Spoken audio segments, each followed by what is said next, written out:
বিসমিল্লাহির রহমানির রহিম। আজ 13ই আগস্ট 2026।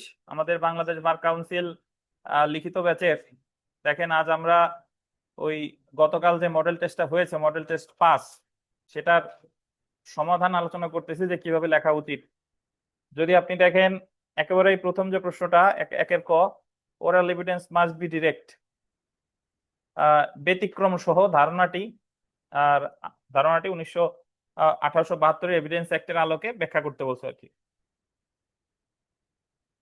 তো oral evidence must be direct, এই কথাটা আছে হচ্ছে আমাদের সাক্ষ্য আইনের 59 ধারায়, মানে মৌখিক সাক্ষ্য প্রত্যক্ষ হতে হবে। তো এখানে আহ আচ্ছা, হ্যাঁ, 60 ধারায় oral evidence must be direct, 60 ধারায়। এখন এখানে যে বিষয়টা আছে সেটা হলো যে যা দেখার দেখছে, যে সাক্ষ্য দিবে সেটা প্রত্যক্ষ হইতে হবে। মৌখিক সাক্ষ্যটা যা দেখার তাকে দেখতে হবে, শোনার শুনতে হবে, এটা।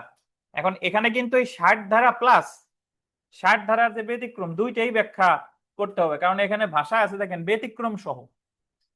তাহলে আপনার 60 ধারার সাথে সাথে 60 ধারার ব্যতিক্রম, মানে 60 ধারায় তো oral evidence must be direct হচ্ছে, 60 ধারায় তো জনশ্রুত সাক্ষ্য গ্রহণযোগ্য না। কিন্তু কোন কোন ক্ষেত্রে গ্রহণযোগ্য সেটাও এক্ষেত্রে আলোচনা করতে হবে। তো এখানে ওই জনশ্রুত সাক্ষ্য বা হিয়ার্স এভিডেন্স গ্রহণযোগ্য তো আপনার রেস গেস্টির ক্ষেত্রে 6 ধারা, অ্যাডমিশন কনফেশনের ক্ষেত্রে দ্যাট মিনস 17 থেকে 30, তারপরে 32 33 এর ক্ষেত্রে এই মোটামুটি সবই আলোচনা করতে হবে। এখন প্রশ্নের মার্ক হচ্ছে 10। 10-এর জন্য আপনি সর্বোচ্চ সময় পাবেন 23 মিনিট। আমাদের বর্তমান যে সময় সে অনুসারে 23 মিনিটও পাবেন না, কিন্তু ওই হলে গিয়ে 23 মিনিট পাবেন আর কি। তো 23 মিনিটে যা হয়, 23 মিনিটে আমার টার্গেট করতে হবে যে 23 মিনিটে আমি সব লিখবো। সব লিখবো মানে একবারে এ টু জেড সব তো লেখা সম্ভব না, সবকিছু আমি টাচ করে ওই জায়গায় আসবো। ঠিক আছে, আচ্ছা। তারপরে দেখেন, সকল গ্রাহ্য সাক্ষ্যই প্রাসঙ্গিক, কিন্তু সকল প্রাসঙ্গিক সাক্ষ্যই গ্রহণীয় নয়। এই জায়গা কিন্তু অ্যাকচুয়ালি আলোচনা করতে হবে সাক্ষ্য আইনের 5 ধারা আর 136 ধারা। 5 ধারায় বলা আছে যে দুইটা বিষয়ে সাক্ষ্য দেওয়া যায়, একটা হলো বিচার্য বিষয়, একটা হলো প্রাসঙ্গিক বিষয়। বিচার্য বিষয় কি, উদাহরণ দিবেন, ব্যাখ্যা দিবেন। প্রাসঙ্গিক বিষয় কি, উদাহরণ দিবেন, ব্যাখ্যা দিবেন। তারপরে লাস্টে বলে দিবেন যে সাক্ষ্য অনেক ক্ষেত্রে প্রাসঙ্গিক হতে পারে, কিন্তু গ্রহণযোগ্য কিনা এটা নির্ধারণ করবে আদালত। 136 ধারায় বলা হয়েছে। ছোট্ট করে বলে দিবেন যে দেখা গেল স্বামী স্ত্রীর মধ্যে যোগাযোগ অনেক মামলায় প্রাসঙ্গিক, কিন্তু এটা গ্রহণযোগ্য নাও হতে পারে। তাই আলোচনার পরিশেষে বলা যায় যে সকল গ্রাহ্য সাক্ষ্যই প্রাসঙ্গিক, কিন্তু সকল প্রাসঙ্গিক সাক্ষ্যই গ্রহণীয় নয়। বুঝছেন? আচ্ছা, তারপরে আসেন আমরা 2-এর ক দেখি। an accomplice is unworthy of credit. accomplice মানে কি, মানে হচ্ছে দুষ্কর্মের সহযোগী। is unworthy of credit, বিশ্বাসের অযোগ্য, আনলেস, যদি না, he is corroborated in material particular, যদি অন্যান্য তথ্য দ্বারা সমর্থিত হয়। ঠিক আছে, মানে অন্যান্য তথ্য দ্বারা সমর্থিত না হলে তারা বিশ্বাস করা যাবে না। এটা সাক্ষ্য আইনের 118 এবং 133-এর আলোকে ব্যাখ্যা করতে বলছে। সাক্ষ্য আইনের 118 মনে আছে আপনাদের? 118 তো না, এই জায়গা হবে 114, ভুল হয়ে গেছে, জি। 114, 114 আর 133। আচ্ছা, 114 অ্যাকচুয়ালি নট অনলি এখানে 100, এখানে ভুল আছে। 118 জায়গা হবে কত, 114। তো এখানে 114, 133 সাথে 33ও, সরি 30 সাথে 30ও আলোচনা করতে হবে। ওই যে দুষ্কর্মের সহযোগী আর সাক্ষ্য কখন প্রাসঙ্গিক, এটা আছে 30। অন্যান্য তথ্য দ্বারা সমর্থিত না হলে এটা হলো 114 খ। আর সে একজন যোগ্য সাক্ষী, তার সাক্ষ্যের উপর ভিত্তি করে যদি সাজা দেওয়াও হয় সেটা কি হবে না, বেআইনি হবে না। এটা আছে কত, 133। তো এগুলা দিয়ে মোটামুটি আপনি আপনার ভাষায় আলোচনা করে দিলেই হবে ইনশাল্লাহ। আচ্ছা, তারপরে দেখেন, এবং আমি বিশ্বাস করি আপনাদের অনলাইনেরও অনেক খাতা দেখছি, হয়তো বা কিছু খাতা বাকি আছে, অফলাইনেও আপনারা যারা আছেন কিছু বাকি আছে। আপনাদের মানে দিনের পর দিন লেখার উন্নতি হচ্ছে, মানে আগের যে কোয়ালিটি ছিল আস্তে আস্তে উন্নতি হচ্ছে আর কি। যাই হোক, দেখেন আমরা 2-এর খতে যদি চলে আসি, এক্স কে বিষ প্রয়োগে হত্যার দায়ে ওয়াই অভিযুক্ত হয়। মানে এক্স এ বিষ প্রয়োগে হত্যা করছে আসামিকে ওয়াই। মামলা চলাকালে সাক্ষ্য প্রদান করা হয় যে এক্স কে বিষ প্রয়োগে হত্যা করা হয়, তার অনুরূপ বিষ এক্স এর মৃত্যুর পূর্বে ওয়াই সংগ্রহ করছিল। মানে যে বিষ এক্স মারা গেছে, এই একই ধরনের বিষ ওয়াই সংগ্রহ করছিল এক্স এর মৃত্যুর আগে। আপনি কি মনে করেন ওয়াই কর্তৃক অনুরূপ বিষ সংগ্রহ কোনোভাবে মামলায় প্রাসঙ্গিক? এভিডেন্স অ্যাক্ট 1872-এর উপযুক্ত ধারা উল্লেখ উত্তর দিন। এখন আপনি 8 লেখেন, আর 5 থেকে 55 লেখেন, মোটামুটি বিষয়ের প্রাসঙ্গিকতা, ওই যে 5 থেকে 55। 7-এ আছে কি, ওই যে উপলক্ষ, কারণ, পরিণাম, নাকি 8-এ আছে আপনার উদ্দেশ্য, প্রস্তুতি, পূর্ববর্তী, পরবর্তী কার্য। মোটামুটি এইগুলা দিয়েই উত্তর দিতে হবে। তারপরে দেখেন 3-এর ক, once a tenant is always a tenant and once a license is always a license। এই সেম প্রশ্ন গতবার আসছে, মানে গতবার যে পরীক্ষা হলো এই পরীক্ষা আসছে সেম প্রশ্ন। এখন বলতে পারেন স্যার গতবার যে প্রশ্ন আসছে আবার দিলেন কেন? দিছি, আমার ইচ্ছে হয়েছে তাই। ঠিক আছে। once a tenant is always a tenant, once a license is always a license। কারণ বাংলাদেশ বার কাউন্সিল পরীক্ষায় কোথাও বলে নাই যে একবার আসলে আর একবার আসবে না, বরং আপনারা আমি নজির দিয়ে দেখাইতে পারি, adjournment is a not a matter of course even when both parties want it। এই প্রশ্ন পরপর 2বার আসছে। ঠিক আছে, সো এখানে বাদ দেওয়ার কোনো সুযোগ নাই। তো এটা অ্যাকচুয়ালি আপনি এস্টোফেল রিলেটেড যা জানেন, এস্টোফেলের সংজ্ঞা দিবেন, এস্টোফেলের কখন কখন, মানে কোন কোন জায়গা 116, 117। আর মেইনলি এটা কিন্তু আসছে 116। 116 তো দুইটা ক্ষেত্রে, একটা হলো মালিক আর ভাড়াটিয়া, আর একটা হলো অনুমতি দাতা, অনুমতি গ্রাহক, এইটা। তাই ওই যে আলোচনার পরিশেষে বলা যায় যে once a tenant is always a tenant, once a licence is always a licence. তবে 16 ধারাটা ভালোভাবে ব্যাখ্যা দিতে হবে, মালিক ভাড়াটিয়ারটা, তারপর অনুমতি দাতা, অনুমতি। এখন প্রশ্ন হলো 117 লেখা লাগবে কিনা। 117 হলো বোনাস, নফল। আগে 116 ভালোভাবে ব্যাখ্যা দিতে হবে, তারপরে যদি সময় থাকে বললেন যে স্যার 117 ধারা আছে এই, বুঝছেন? আচ্ছা, কারণ প্রশ্নেই দেখেন এভিডেন্স অ্যাক্টের 115, 116 ধারা আলোকে বলছে, 17 কি বলছে বললেন, তাহলে 17 ধারা হচ্ছে এই জায়গা আমার নফল ইবাদত। 17 ধারা হচ্ছে আপনার পাগড়ি, আর 115, 16 হলো প্যান্ট আর শার্ট।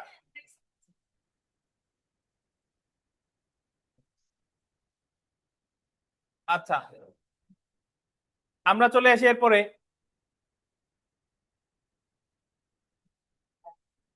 তিনজন আসামির স্বীকারোক্তি ম্যাজিস্ট্রেট সাহেব ফৌজদারি কার্যবিধি 164 ধারার বিধান অনুযায়ী যথারীতি লিপিবদ্ধ করেন। তিনজনের কনফেশন রেকর্ড করছে কততে? 164।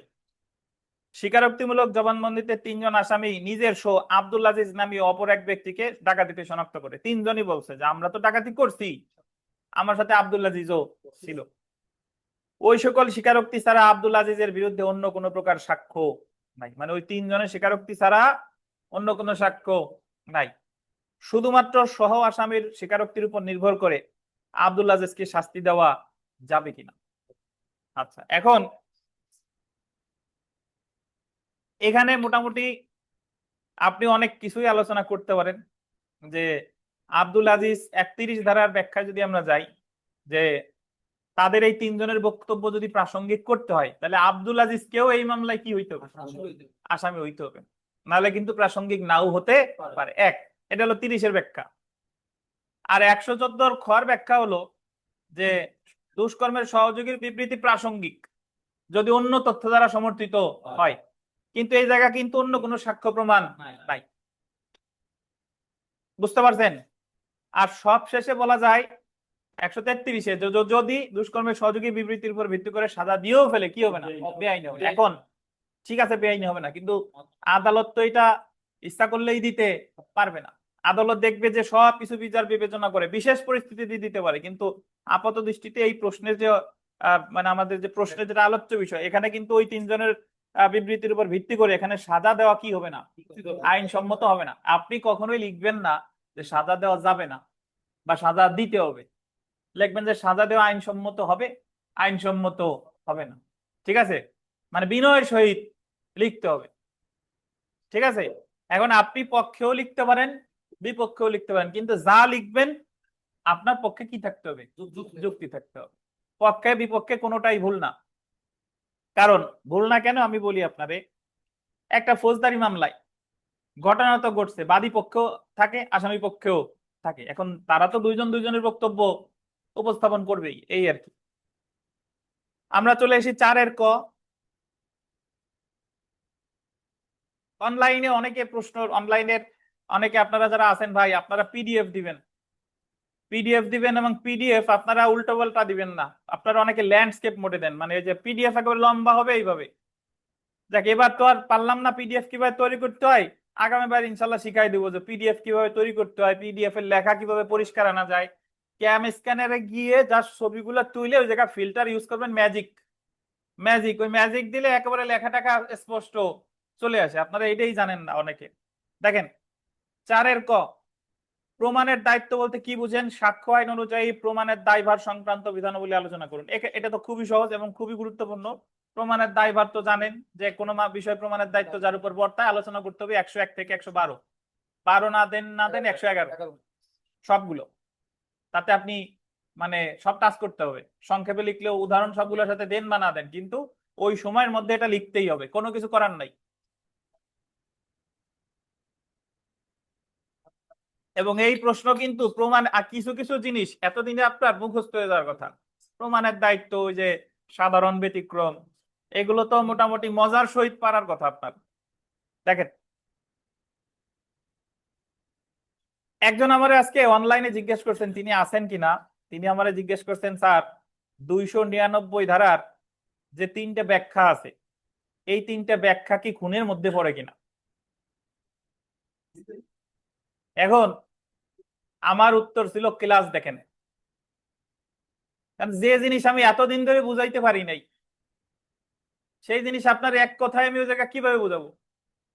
আরে নিন্দনীয় নরহত্যা তো হচ্ছে খুন হোক না হোক, অপরাধ ভাবে মানে অপরাধ সংক্রান্ত অপরাধ করে যে হত্যা করা হয় সেটাই তো নিন্দনীয় নরহত্যা। সেটা খুন হতেও পারে নাও পারে। খুন হতে পারে কি পারে না সেটা তো 299 দেখে বোঝা যাবে না। 299 ওই ঘটনাটা যদি 300 ধারার সাথে মিলে তাহলে খুন, নাইলে না। বুঝছেন? এখন আপনাদের মধ্যে এক শ্রেণীর আছেন, আপনারা ভাবেন যে যে নিন্দনীয় নরহত্যা ও নিন্দনীয় নরহত্যা, ও জীবনেও খুন হবে না। এই ধারণা নিয়ে বসে থাকেন। এই ধারণা নিয়ে যে বসে থাকবেন সে ভুল, কারণ খুন হওয়ার আগে তো সবই নিন্দনীয় নরহত্যা, সেটা কখনো খুন হবে, কখনো খুন হবে না। যাই হোক, দেখেন আমাদের যে কোনো ক্লাস, আপনি নিন্দনীয় নরহত্যার এই যে লাস্ট যে আমরা দণ্ডবিধি করাইলাম, এই রিভিশন ক্লাস করেন অথবা এর আগের ক্লাস করেন বা প্রিলি ক্লাস করেন, যে কোনো একটা করলেই আপনি নিন্দনীয় নরহত্যা খুন সম্পর্কে ভালো একটা ধারণা পাবেন। দেখেন 4 ক, দেখেন ক ইচ্ছাকৃত মিথ্যাভাবে খ কে বোঝায় যে সে কিছু জমির মালিক, মানে ক কিছু জমির মালিক, ফলে সে খ কে প্রলুব্ধ করে তা কিনতে, তারা কিনতে বলছে এবং মূল্য পরিশোধ করতে। ক পরিবর্তিত ওই সম্পত্তির মালিক হয় এবং বিক্রয় বাতিলের প্রার্থনা করে দাবি করে যে বিক্রয়ের সময় তার সত্য ছিল না। ক এর দাবি বৈধ কিনা? এস্টোফেল কি নীতি দ্বারা বাড়িতে হবে?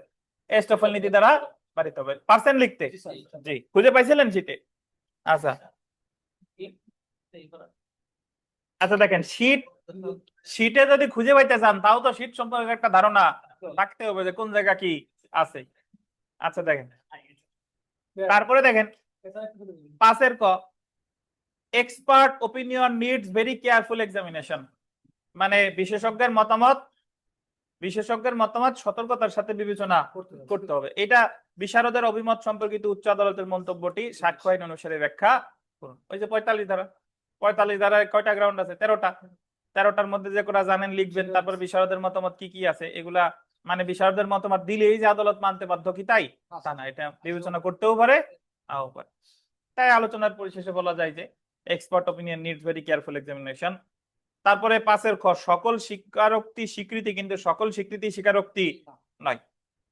এটা মোটামুটি আগে স্বীকৃতির সংজ্ঞা দিবেন, স্বীকারোক্তির সংজ্ঞা দিবেন, তারপরে একটা উদাহরণ দিয়ে বলে দিবেন যে আলোচনার পরিশেষে বলা যায় যে এই যে সকল স্বীকারোক্তি এক প্রকারের স্বীকৃতি, কিন্তু সকল স্বীকৃতি স্বীকারোক্তি নয়। বিস্তারিত আর ব্যাখ্যা করলাম না। 6 ক, দেখেন বিচারিকভাবে দৃষ্টিগোচর বিষয়সমূহ কি? Judicial notice. বিচারিকভাবে দৃষ্টিগোচর বিষয়সমূহ হলো যে বিষয়গুলো আদালতের কাছে উপস্থাপন করলে আদালত ওগুলো আর আলাদা করে প্রমাণ করতে বলবে না, ধরে নেবে এগুলো ঠিকঠাক আছে। এবং 56 ধারায় বলা আছে যে বিচারিকভাবে দৃষ্টিগোচর বিষয়সমূহ প্রমাণের দরকার নাই।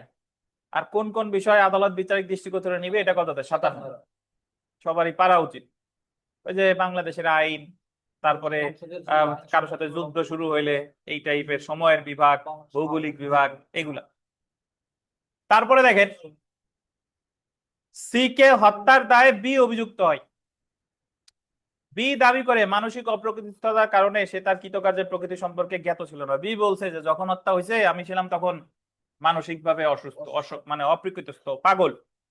দ্য বিডেন্স অ্যাক্ট 1872 প্রাসঙ্গিক ধারা উল্লেখে মানসিক অপ্রকৃতস্থতা প্রমাণে বিয়ের কোনো দায়িত্ব আছে কিনা আলোচনা করুন। কত ধারা আলোচনা করতে হবে বলেন? 105। 105। ওই যে জেনারেল এক্সেপশন, এটা আসামিরই প্রমাণ করতে হবে। তারপর দেখেন 7 নাম্বার প্রশ্ন, একেবারে সর্বশেষ, কেবল বিরুদ্ধ পক্ষ নয়, সাক্ষী আহ্বানকারী পক্ষ সাক্ষীর বিশ্বাসযোগ্যতা অভিশংসন করতে পারে। মানে কেবল বিরুদ্ধ পক্ষ হিসেবে বলবে যে এই সাক্ষী হলো বিশ্বাসের অযোগ্য, সেটা না, যিনি সাক্ষী হাজির করতে তিনিও তার সাক্ষীরে বলতে পারে যে বিশ্বাসের অযোগ্য। সংশ্লিষ্ট আইনের বিধান উল্লেখে উদাহরণ সহ সাক্ষী অভিশংসনের বিভিন্ন উপায় ব্যাখ্যা করুন। তো এটা কিন্তু অ্যাকচুয়ালি 154, ঠিক আছে? ওই যে হস্টাইল উইটনেস বা বৈরী সাক্ষী বা শত্রু সাক্ষী বা অ্যাডভার্স উইটনেস, সেটা এটা বিস্তারিত লিখতে হবে এবং লাস্টে যাই ফিনিশিং দিবেন। অতএব আলোচনার পরিশেষে বলা যায় যে কেবল বিরুদ্ধ পক্ষ নয়, সাক্ষী আহ্বানকারী পক্ষ সাক্ষীর বিশ্বাসযোগ্যতা অভিশংসন করতে পারে। আপনি প্রশ্নে যা জানতে চাইছে সেটা যদি প্রথমে বা শেষে না লেখেন, তাহলে বিষয়টা হচ্ছে এরকম যে আপনি একজনের বাড়িতে বেড়াইতে গেলেন, তার সাথে কোনো কথা বললেন না, তার খাবার টাবার খাইয়ে আবার তারে কিছু না বলে চলে আসলেন, ঠিক আছে? এই আর কি বিষয়। সো আমাদের সাক্ষ্য আইন এতটুকুই। আমরা আজকে দেওয়ানি শেষ করে সুনির্দিষ্ট প্রতিকার আইন ধরবো। সবাই দেওয়ানি কার্যবিধি বের করেন। আমি লাইনটা কাটতেছি না, বাট এখানে স্টপ করতেছি। এই ভিডিও 2 ভাগ হবে তো, এই আর কি 2 মিনিটের মধ্যে আবার শুরু হবে ইনশাল্লাহ।